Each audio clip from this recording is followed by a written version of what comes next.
In this video, I'll guide you through how to fix a Chime mobile login error. If you're having trouble accessing your Chime account on your mobile device, don't worry, I'm here to help you resolve this issue quickly and efficiently. Let's dive right in. First things first, we need to ensure that your internet connection is stable. Sometimes, a weak or intermittent connection can cause login issues. Double check that you're connected to either Wi-Fi or mobile data.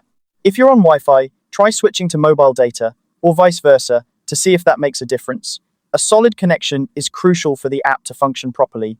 Once you're confident that your internet is not the issue, the next step is to check for any available updates for the Chime app. Head over to the App Store if you're using an iPhone, or the Google Play Store for Android devices. Search for the Chime app and see if there's an update available. If there is, go ahead and install it. App updates often include bug fixes and improvements that could resolve your login problem.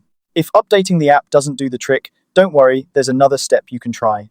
Open your phone's settings and navigate to the app storage section. Here, you'll want to locate the Chime app. For Android users, try clearing the app's cache first. This can remove any temporary files that might be causing issues. If you're using an iPhone, consider offloading and then reinstalling the app. Offloading will remove the app, but keep its documents and data, allowing for a fresh installation without losing your information. After you've cleared the cache or reinstalled the app, open Chime once more and attempt to log in again. If you find that you're still facing the same login error, there's one final step to try: restarting your phone. Sometimes a simple restart can resolve underlying issues by refreshing your device's memory and processes.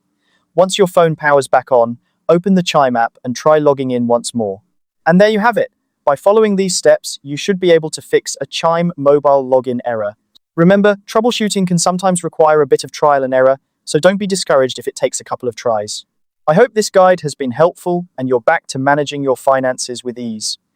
If you found this video useful, consider giving it a thumbs up and subscribing for more helpful tutorials. Thanks for watching.